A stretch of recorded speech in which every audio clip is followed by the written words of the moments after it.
This is CBC Nova Scotia News.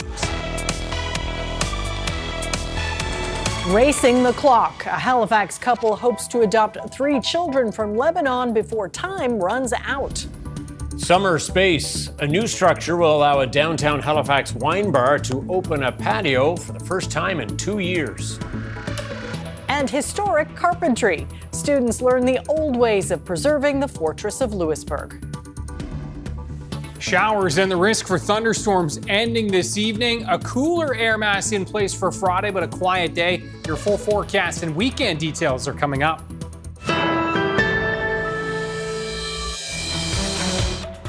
Good evening. A Halifax couple is desperately trying to adopt 3 children out of Lebanon. Victoria Joma says the children are her first cousins, and 2 of them will age out of the orphanage they're in at the end of the month. The CBC's Kayla Hounsell has their story. So this is Anthony and Chadvin's room.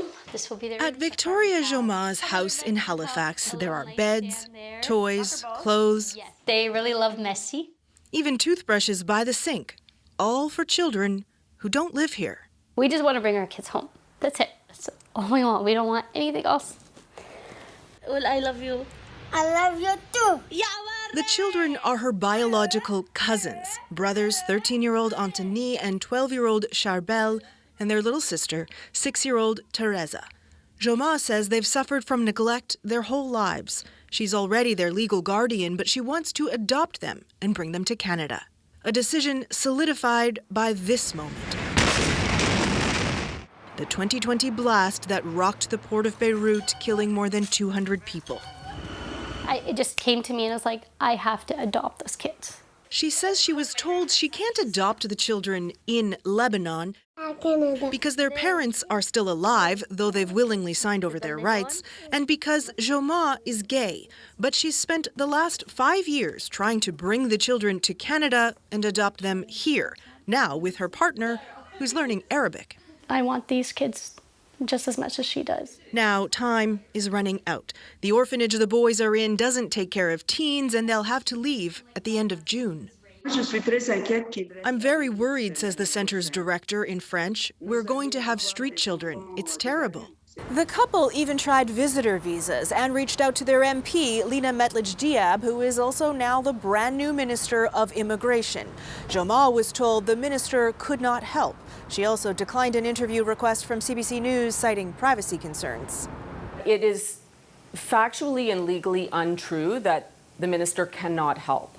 Their lawyer has applied for what's called a temporary resident permit, which Canada issues under exceptional circumstances. Now it's just trusting that they'll make it home. The couple says clothing in the closets gives them hope, but that's harder to cling to each time another application is rejected. Kayla Hounsell, CBC News, Halifax. The Premier says customers should not pay for any costs related to Nova Scotia Power's recent cyber attack. About 280,000 customers were told their personal information may have been taken. Nova Scotia Power says insurance will likely cover most of the costs stemming from the breach, but could not say whether they would try to recover any funds from customers. Premier Tim Houston says the province will step in if that happens. The ratepayers should not pay for this. If Nova Scotia Power makes a move to try to get ratepayers to pay for it, we will oppose that very vehemently. Many of the affected customers had their social insurance numbers stolen in the attack. An investigation into the breach is ongoing. Meanwhile, Nova Scotia Power has gotten approval for a cybersecurity improvement project. The Nova Scotia Energy Board approved the $1.8 million initiative dubbed the Next Generation Network Security Design Project. The utility submitted its application on April 7th for the project, which it said would enhance its existing information technology network and firewall infrastructure to manage and reduce the risks of cyber threats. The utility's computer systems had already been attacked by ransomware hackers when the company made its application. There is zero interest from mining companies to explore for uranium in 3 areas that the province says has known deposits. The provincial government opened bids for exploration permits last month. The deadline was yesterday, and there were no bidders. Premier Tim Houston says he's unfazed. I don't read a lot into it. I think there's uranium potential in this province. It's got to be done safely. It's got to be done sustainably. It was kind of a quick initial request for feedback and for ideas. Houston says the next steps on uranium are not clear. He says the province may do some aerial surveillance to better understand uranium deposits. In the meantime, he says his government will continue to push for more resource development to grow the economy. A new scaffolding structure is being built around a downtown Halifax wine bar with space for a summer patio it has not had access to for the past 2 seasons. The construction is underway at Obla D Wine Bar on Barrington Street after the municipality ordered the work for safety reasons last month. And as Gareth Hampshire tells us, the new structure is being designed to improve visibility to the bar as well as create the summer space it has been pushing for. This is the new scaffolding system at Halifax Wine Bar Obladi. Work started after an order was issued last month by the city warning the property owner about building code violations. And the wine bar is pleased with the new design. The idea is to provide maximum visibility for Obladi, maximum use of the sidewalk for pedestrians, while still protecting anybody below from what might fall off of the facade. The previous scaffolding was put there as a safety measure in 2023 after a passerby was injured by falling debris. But Obladi said it was destroying the business because people could not tell they were even open through the steel and construction materials. And there was no room for a patio. Nobody wants to be crawling under old steel bars to get to us, and once they're inside they don't want to be looking out at them either. So this is a huge improvement over just that structure alone. Safety's still the main priority in the new structure, but it's being balanced with a design plan to make things look and work better for the wine bar. We're trying to implement as many different techniques as we can to create a product that is not only safe for the public, but is effective for the business as well. One example is how the steel shoring posts are being covered up in black plywood, part of a strategy to make them blend in to the rest of the Barrington Street building. Hopefully going to provide a much prettier finished product that fits in nicely into its surroundings around here, and they won't feel out of place around the other bars around downtown. The municipality will need to return to carry out inspections on the scaffolding. And they're aware of our plans to try to put a patio underneath the new awning, we'll call it. So they will review the finished structure when it's complete. The final step will be for the city to approve Obladi's already submitted patio permit application.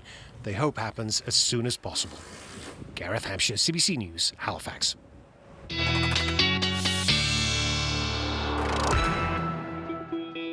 All right, let's check in on your weather forecast now with Ryan Snoddon. And a pretty good day to be on a patio. Yeah, although keeping an eye on the skies for northern parts of the province, as we have been seeing some scattered showers and a couple of rumbles of thunder there, but smooth sailing along the Atlantic coastline today. Halifax, 25 the high temperature today. In through the Cape Breton region, temperatures into the mid-20s, low to mid-20s really across the board. The forecast for Friday, quieter, cooler though, as the northwest winds are going to be funneling in and ushering in that cooler air mass. So yeah, we're going to be a bit shy of where we should be for this time of year, especially for Cape Breton and back across the north coast. Looks like we'll be near 20 from Bridgewater down towards the south shore. That northwest wind again is really going to tell the story. So those scattered showers and risk for a thunderstorm ending as we move through this evening. As we move into Friday, we'll see sunshine early, increasing clouds, and I think a solid mix of sun and cloud for most, though a bit cloudier in through the northeast of the province as we move into Friday afternoon.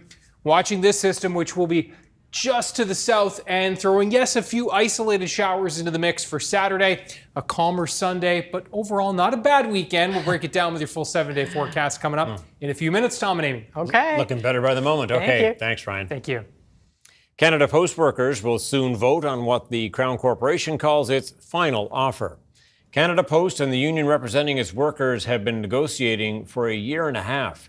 The corporation had asked Ottawa to order a vote, arguing arbitration would be too slow.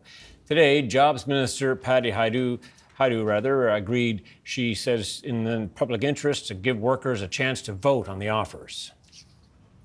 More tthan 50 marine technology companies showed off their latest innovations at Cove Demo Day in Dartmouth today. Over 500 people representing countries from all over the world were at the event, described as Canada's biggest on-water showcase. Industry and government leaders were there checking things out, like the uncrewed and autonomous vessel from British Columbia company Ocean Open Robotics. It can be remote controlled or autonomously operated and monitored through live camera streams anywhere in the world. The company also has an office in Halifax. We've also worked with the U.S. Defense and the Canadian Coast Guard for different types of surveillance operations.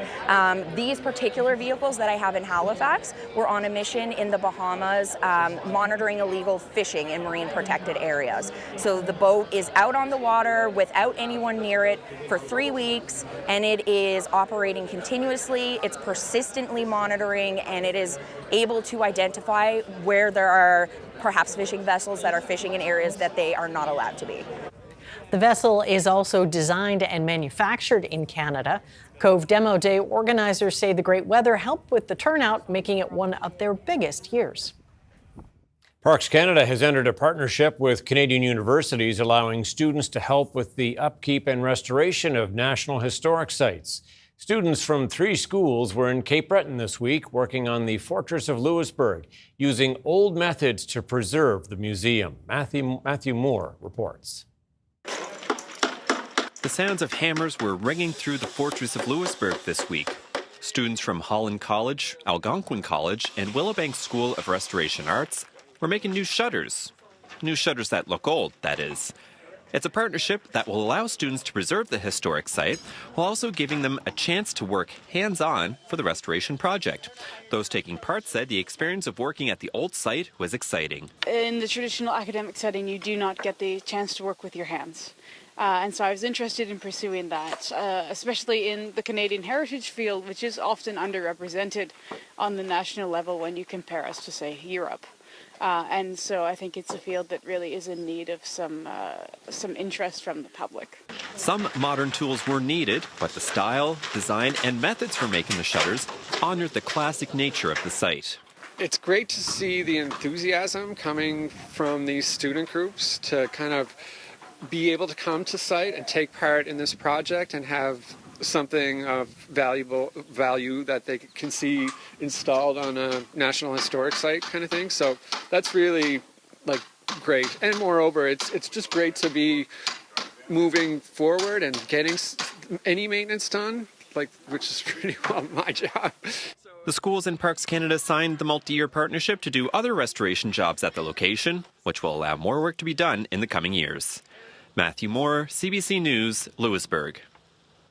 We're getting a lot more sun lately, but increased sunlight can upset our circadian rhythms and disrupt our moods. As a Halifax clinical psychologist explains, turns out seasonal affective disorder doesn't just happen in the winter. The CBC's Rachel Huizinga reports.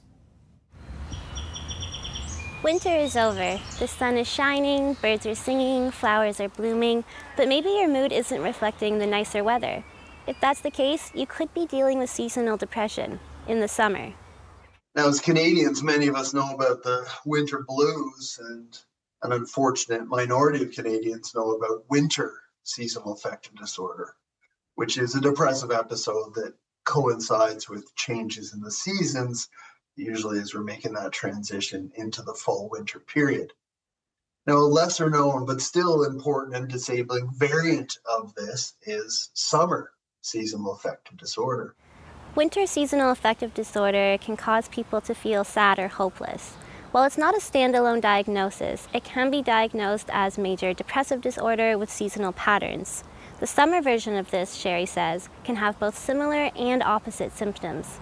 You'll get the theme with the winter side of things. It starts to sound like the bears go into the cave, that there's a hibernation-like state occurring, and that involves social withdrawal on the winter side of the symptoms.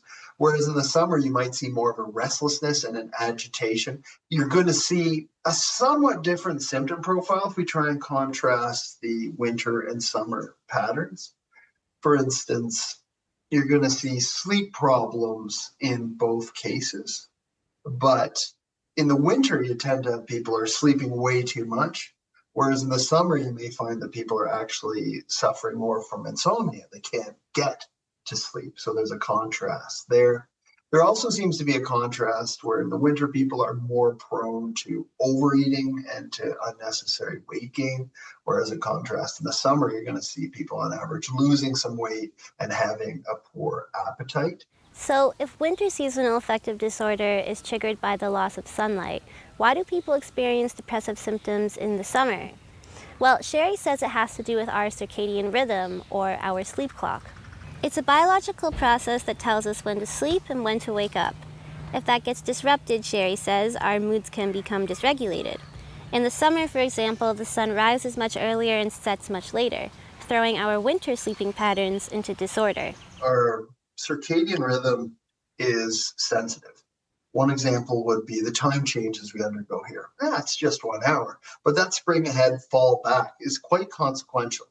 Even though an hour time change in our circadian rhythm seems small, you'll find more accidents, more new onset cases of depression, more suicide deaths, more consumption of substances.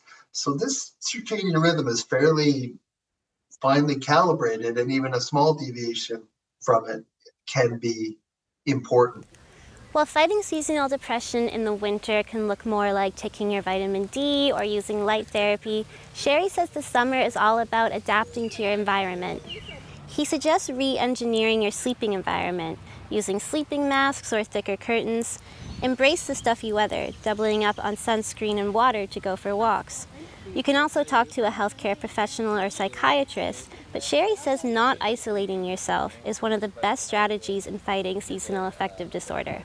So whether it's summer, winter, or otherwise, it's important to remain engaged and to participate in activities so you're not living a sheltered and unsatisfying life.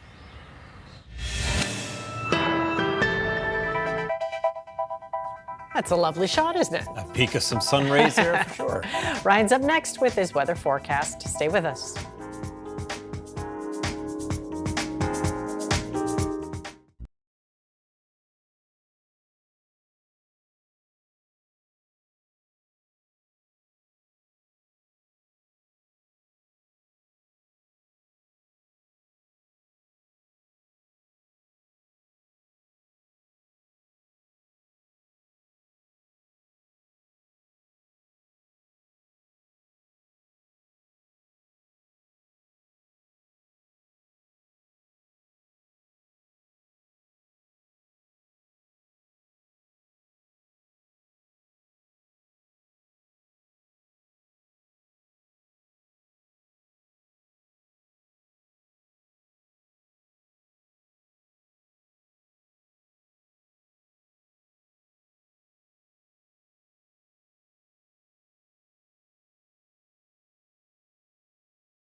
The weather update is brought to you by Tourisme Gaspésie. Plan your stay in Gaspésie at tourismegaspésie.com and enjoy extraordinary moments.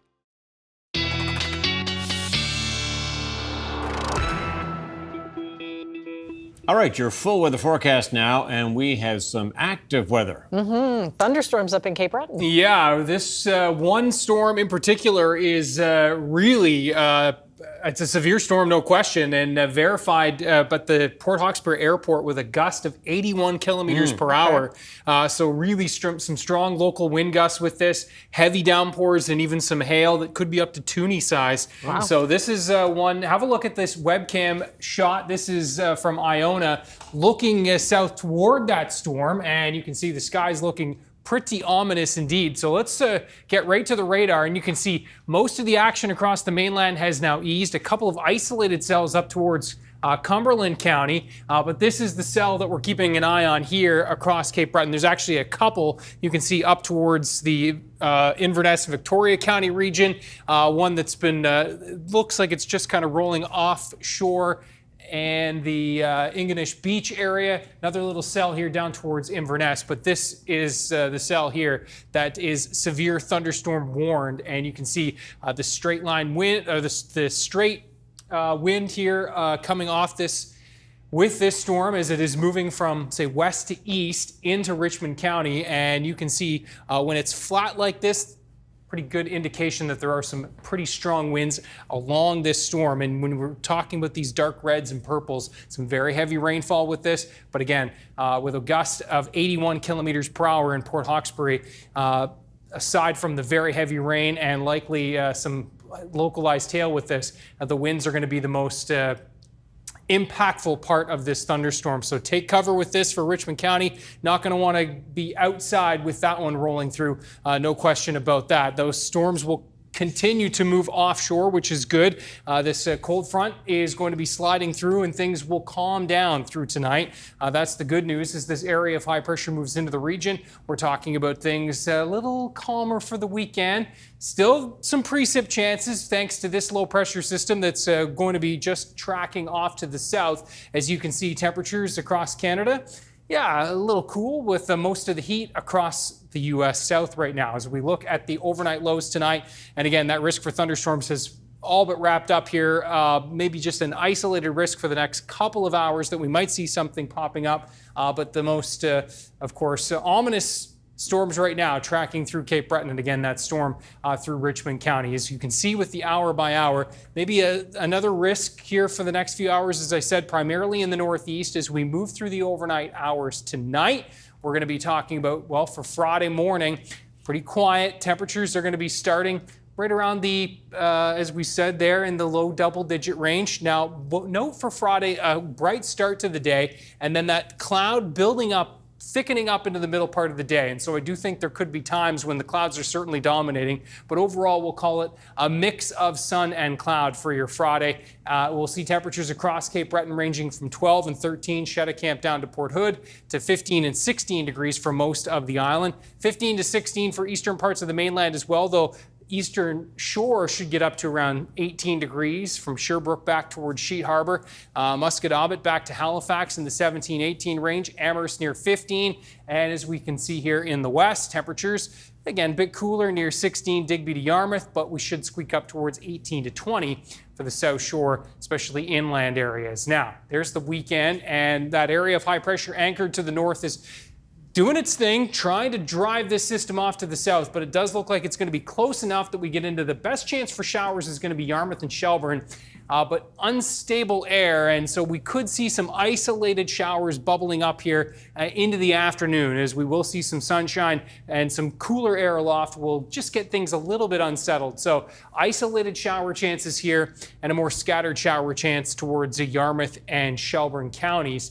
Not bad overall, though, but yes, I think we'll go 13 for 13 with some precipitation falling somewhere in the province for the 13th weekend in a row. Sunday's looking quieter, area of high pressure, keeping things to a mix of sun and cloud for Father's Day. May crack 20 in a couple of backyards, but overall looking at high teen temperatures. quieter into early next week with a chance for showers back in for Wednesday. And we'll, of course, keep you posted on that thunderstorm in Cape Breton throughout the show. Yeah, one to keep an eye on for sure. Okay, Ryan, thank you so Ryan. much. Thank you.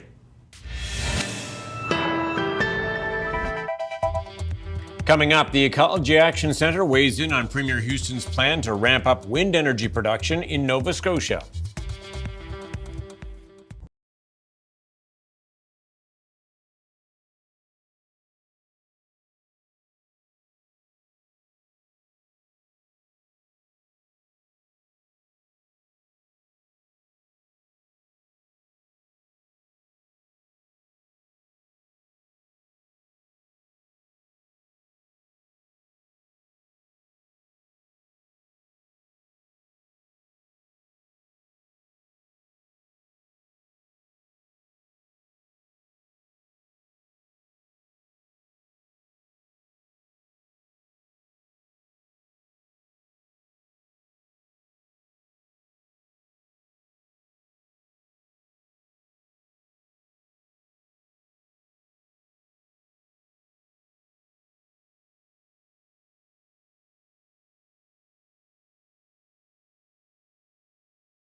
The Houston government has plans to license enough offshore wind farms to produce 40 gigawatts of electricity, 8 times more than originally planned.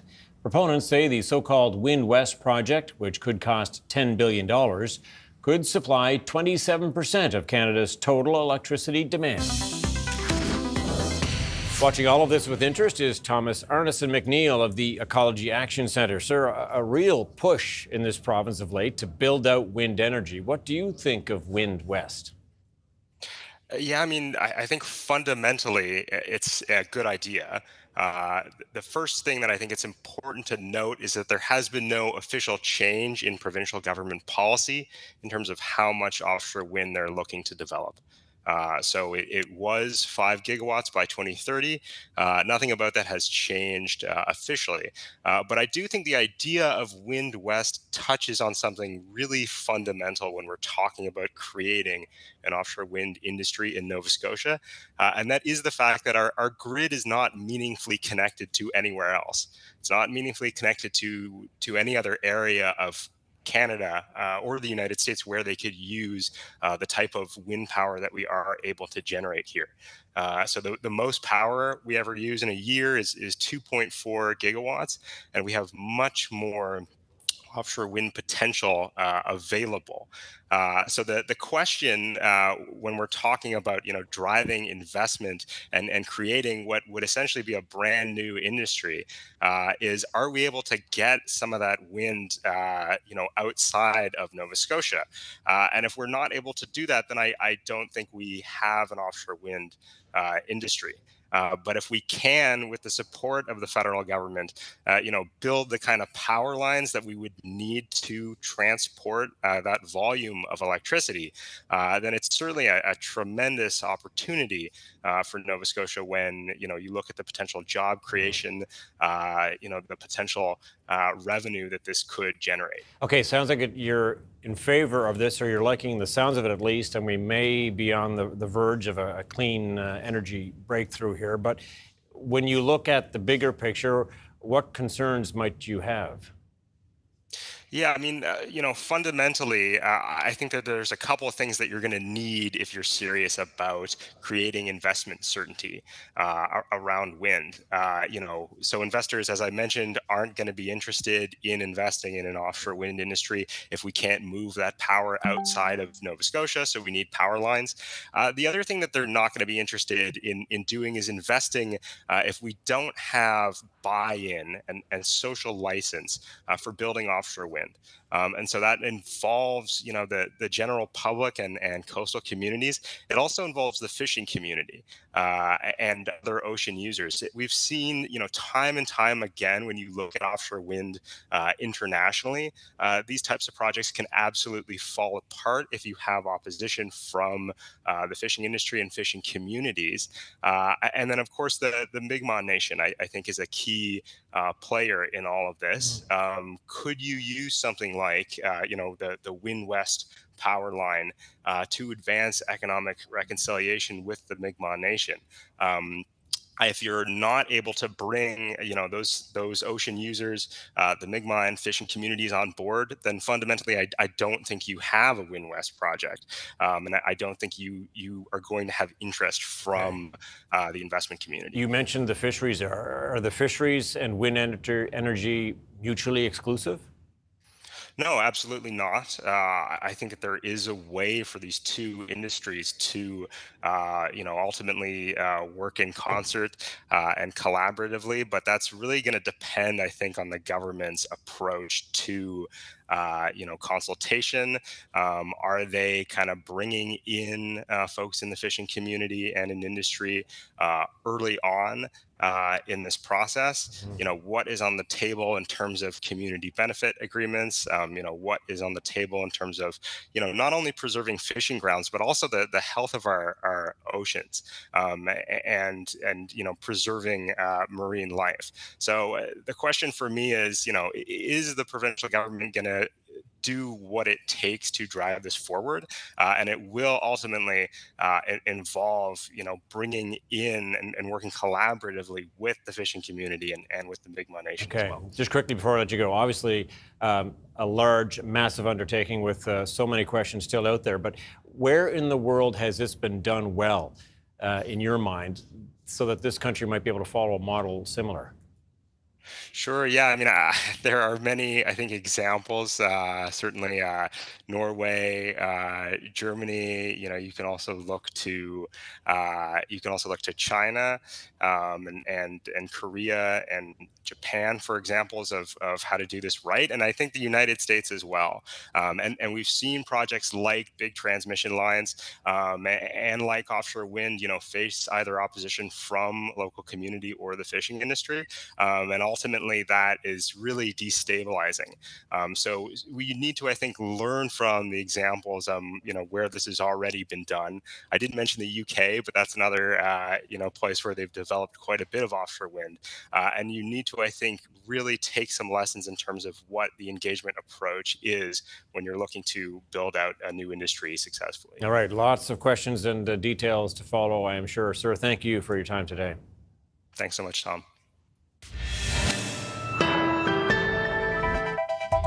Coming up, more than 200 people are dead after a passenger jet crashed in India just moments after takeoff. And Canadian officials warn wildfire season is starting earlier than ever and accelerating more quickly.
Welcome back. Emergency crews in India are working into the night at the scene of the country's worst airline accident in decades. An Air India passenger plane bound for London, England, crashed Thursday afternoon, killing almost everyone on board, as well as an unknown number of people on the ground. Anna Cunningham reports.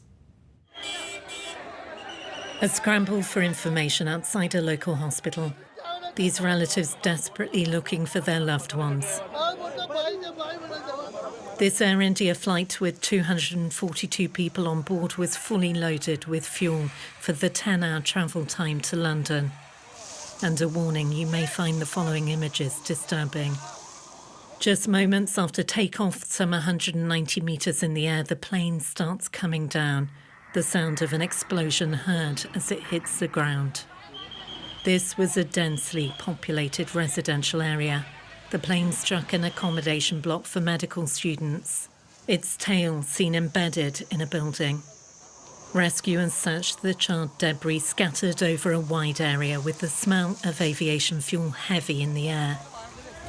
More than 200 bodies have been recovered so far, including from this residential area. The family of the one Canadian passenger on board, dentist Nirali Suresh Kumar Patel from Mississauga, Ontario, have confirmed she did not survive the crash. Against the odds, one passenger walked away. A British man, Vishwash Kumar Ramesh, seen here in hospital meeting the Indian Home Affairs Minister Amit Shah. India's aviation minister has vowed to thoroughly investigate how this deadly crash happened. We are not going to leave any stone unturned. We'll do properly according to the protocol, and we are going to go to the depth of why this incident has happened. The search is now on for the plane's black box audio flight recorder, hoping it may give an indication of those final fatal moments on board Flight AI 171. Anna Cunningham, CBC News, London. Heightened tensions in the Middle East have prompted the U.S. to move some of its staff out of the region. It's happening amid reports that Israel is preparing to attack Iran, and as the world's nuclear watchdog agency declared Tehran in breach of its nuclear obligations. The CBC's Crystal Gamansing reports from Jerusalem. U.S. Embassy staff here in Israel were instructed to stay close to Tel Aviv and Jerusalem, given rising tensions in the region. Now, those instructions follow U.S. President Donald Trump Wednesday night saying the region could become a very dangerous place. He confirmed that non-essential staff and their family were removed from the embassy in Baghdad. Now, the U.S. networks CBS and NBC both reported, citing unnamed U.S. officials, that Israel was preparing to strike Iran and that Iran could retaliate by hitting U.S. bases in the region. Now, the U.S. president did speak with Israeli Prime Minister Benjamin Netanyahu on Monday to update him on upcoming negotiations between the U.S. and Iran on a nuclear deal. It's very simple. Not complicated. Iran cannot have a nuclear weapon. The U.S. president has repeatedly said if those negotiations weren't successful, then there could be military action against Iran. Now, local media reports say Israel's prime minister's top aide and strategic affairs minister Ron Dermer, as well as the head of the Mossad, will be meeting with U.S. Special Envoy Steve Witkoff before those scheduled negotiation talks on Sunday. Israeli officials say they want to make Israel's position clear to the U.S. Now, Iran is a non-proliferation nation. It can't have nuclear sites for weapons purposes, only for civilian purposes such as medicine. Today, for the first time in nearly 20 years, the board governing the nuclear watchdog, the IAEA, said that Iran was in violation of its obligations, citing repeated concerns and refusals to explain nuclear materials at sites that were undeclared. Now, Iran's president has said that it will not be bullied or oppressed, and that if there are any strikes against nuclear facilities, those sites will be rebuilt. Crystal Gamansing, CBC News, Jerusalem. Public safety officials are warning Canadians about the latest wildfire season. This year is already one of the worst on record, and it's likely to get even worse. David Thurton reports.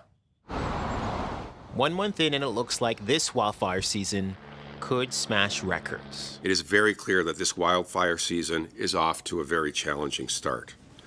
More than 3.7 million hectares have been burned, and wildfire smoke is affecting air quality across the country. So much land has already burned. 2025 is on track to be Canada's second worst wildfire season.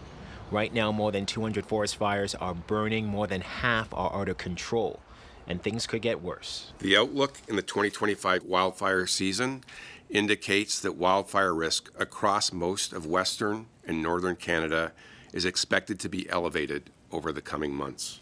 A hot and dry July will increase the likelihood of fires throughout the Northwest Territories and the Yukon, and on Vancouver Island and southern British Columbia, where the fire danger is expected to be the highest.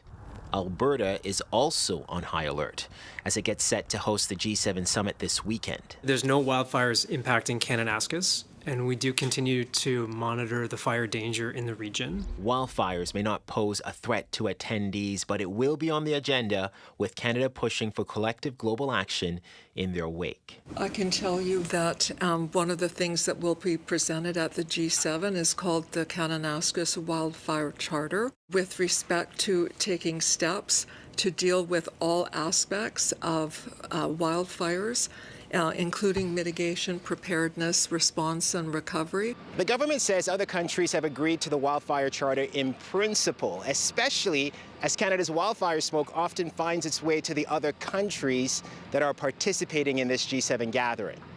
David Thurton, CBC News, Ottawa. The Crown resumed its closing arguments at the sexual assault trial of 5 former World Junior hockey players. The defense lawyers made their final submissions earlier this week. Megan Fitzpatrick has the latest from the courthouse in London, Ontario. A tumultuous trial that began in April and was filled with dramatic moments, including 2 dismissed juries, is nearly done. The Crown and defense lawyers for the 5 accused are finishing their closing arguments, and soon Justice Maria Caracia will begin her deliberations.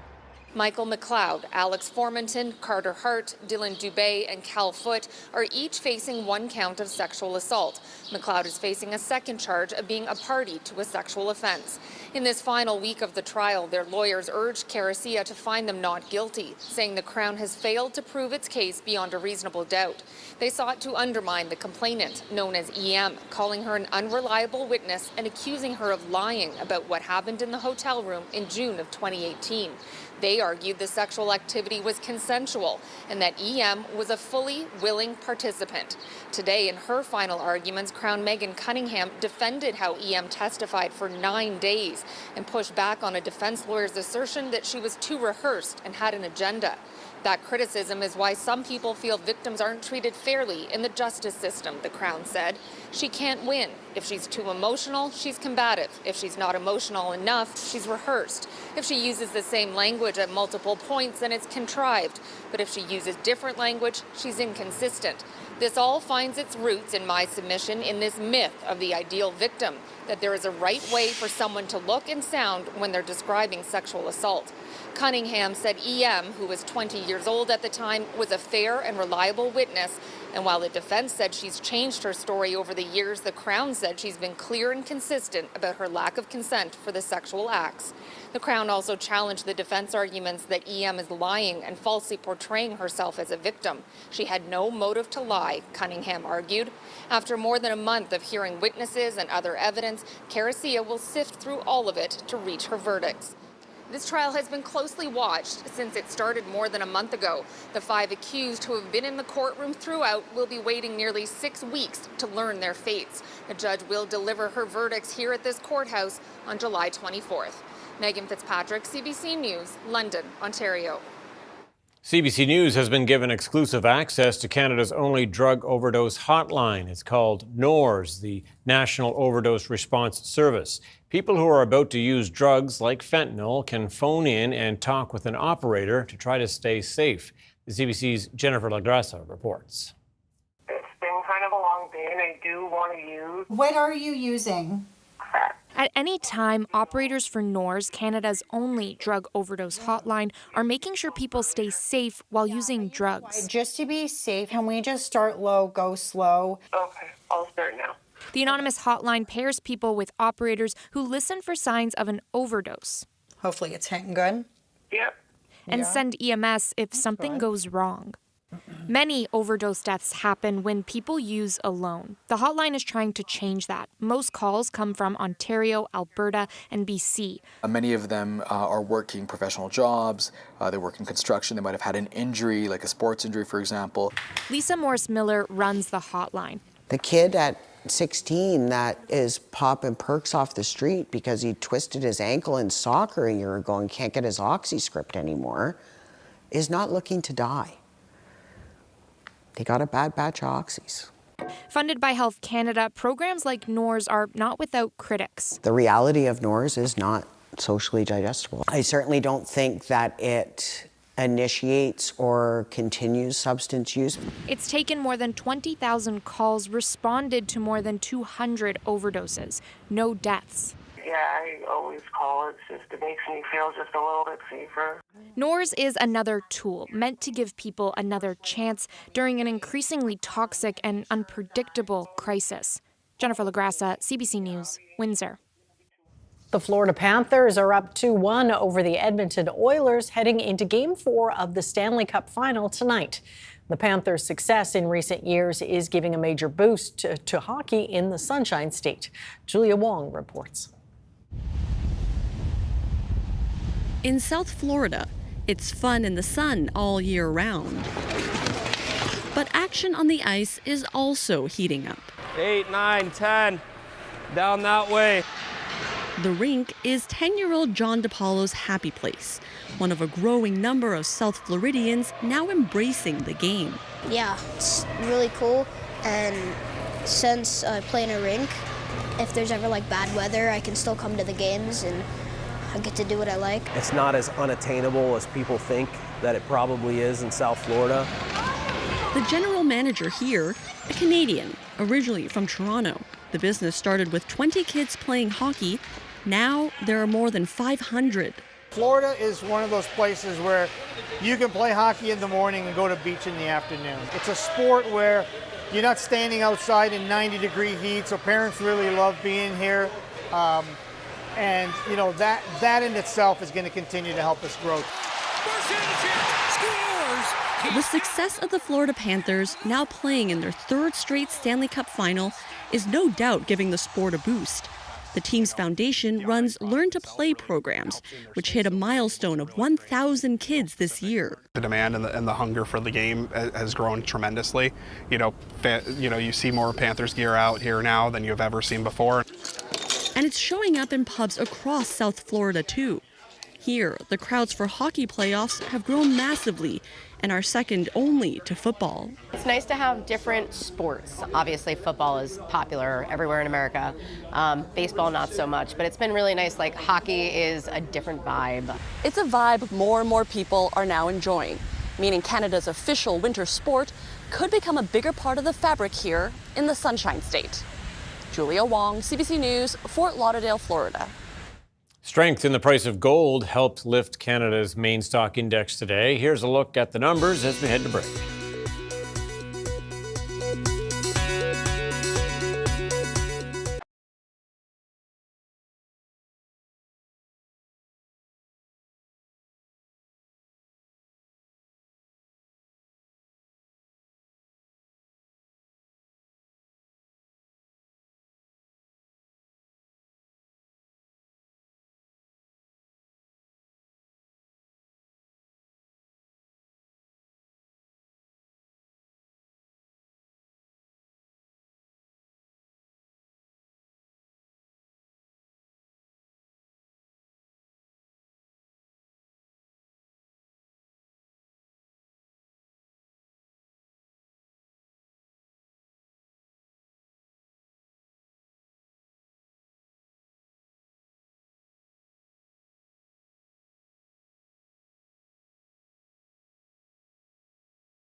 The weather update is brought to you by Tourisme Gaspésie.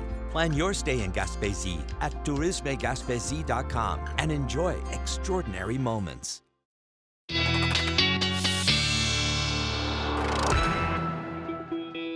All right, Ryan with us now to wrap things up. Just curious how things are going in Cape Breton. Now some active weather you've been keeping an eye on. Yeah, that's right. This thunderstorm that is still under a severe thunderstorm warning, though likely will be dropped here momentarily because it is now rolling offshore. And the good news is for Richmond County under this warning that, again, it is moving out. And looking at some of the local weather stations in the backyards across that neck of the woods, again, a gust earlier in Port Hawkesbury to 80, but it looks like that severe storm is losing some steam, some gusts more like 40 to 50 in some of the backyards, though still likely a storm you don't want to be caught out in. It does look like, again, it's easing a little bit and moving offshore, which is good, but keep your eye on the sky for the next couple of hours. Back to Cape Breton for our viewer picture of the day. Franey Mountain, and a beautiful shot here. Wow. That is gorgeous, isn't it? This is lush. The view down Clybourne Valley. Okay. And Trish with a fantastic shot. Did she hike all the way up? I was going to say, she climbed pretty high, I think, to get there.